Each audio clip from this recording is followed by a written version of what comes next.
Okay, we are going to start talking about graphing now, and we're going to start with just some basic information about the coordinate plane, which is the graph sort of area that you see. And we're going to talk about how to graph points and kind of naming the pieces of the coordinate plane. So first of all, let's talk about the coordinate plane itself. Now coordinates, that just means the points, right? The ordered pairs that we're going to talk about. Coordinates are just sort of your x and y directions. And a plane is an endless two-dimensional surface. So when we talk about the coordinate plane, we're specifically talking about this flat, infinite surface that we plot points on. So this whole thing here is referred to as the coordinate plane. And now let's just go through and label some of the pieces here. So the y-axis, this is going to be your up and down middle axis here. This is the y-axis. It's the one that goes up and down through the graph. And the x-axis goes left and right through the coordinate plane, through the graph. So this is your x-axis. The origin is the ordered pair 0, 0, right? So this right here, this point in the very middle, is the origin. And we call it the origin because that's where you start when you graph a point. You start in the middle. The quadrants are the four sort of areas that are formed by the coordinate plane, by the two axes, the x and y axis. Okay, and we start here with quadrant 1, and then we go counterclockwise to name them, 1, 2, 3, and 4. So if we make this little picture here a little better, we start with quadrant 1, and then quadrant 2, quadrant 3, and quadrant 4. The reason we start in the top right for quadrant 1 is because both the numbers are positive there. X and Y are both positive here.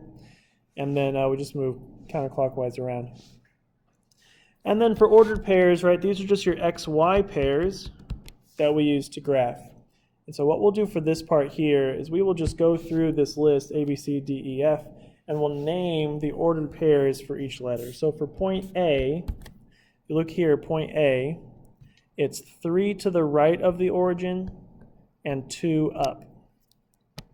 So our x value for A is 3 and our y value is 2 because it's 3 over on the x-axis and 2 up on the y-axis.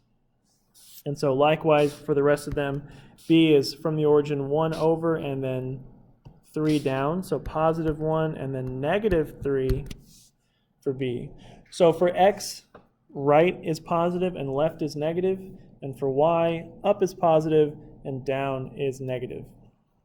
Okay, point C, we're going to go left 2, that's negative 2, so left 2, and then up 4, so negative 2, positive 4. Right, so left 2, up 4. Point D is left 1, down 2, so that's a negative 1, negative 2. Point E doesn't go anywhere left and right, so that's a 0. It stays on the y-axis and goes up 2, so 0, 2. F, kind of the opposite, it's on the x-axis, so we are going to go left.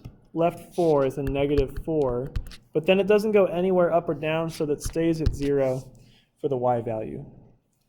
Okay, so there's just some points there.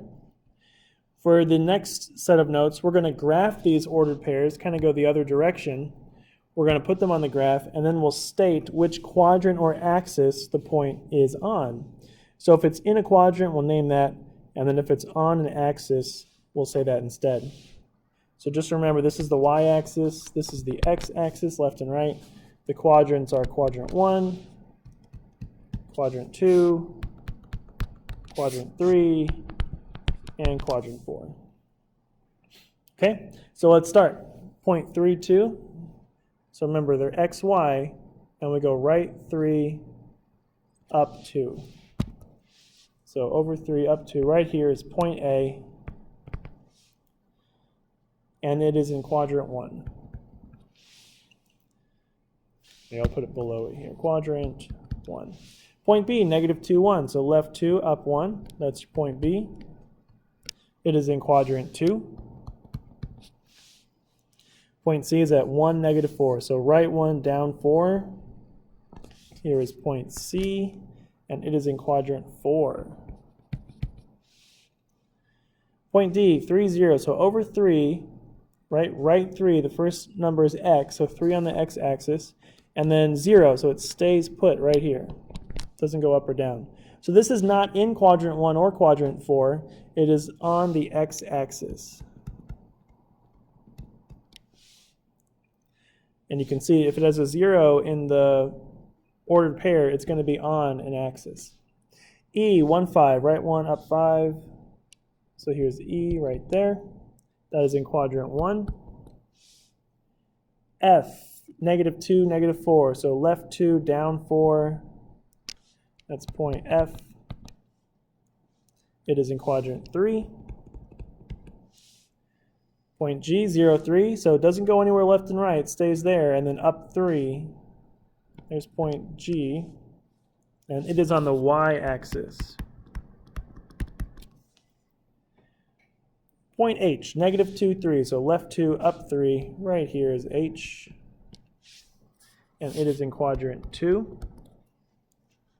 Point I, halfway done, 5, -1. So over 5 to the right, down 1. That's point I. It is in quadrant 4. Point J, -4, -3. So that's a left 4, down 3. There's point J. Quadrant 3 for J. Point K, -6, 5. Left 6, up 5. All the way up here is K. That is quadrant 2. Point L, 0, -1. Stays put in the middle, goes down 1. That's point L, which is not in a quadrant, right? It's on the y-axis. So when x is 0, we're on the y-axis. When y is 0, we're on the x-axis. So for this next one, -4, 0, left 4 doesn't go up or down, so it stays on the x-axis for point N. Point N, 4, -3. So right 4, down 3. Here's point N. It's in quadrant 4.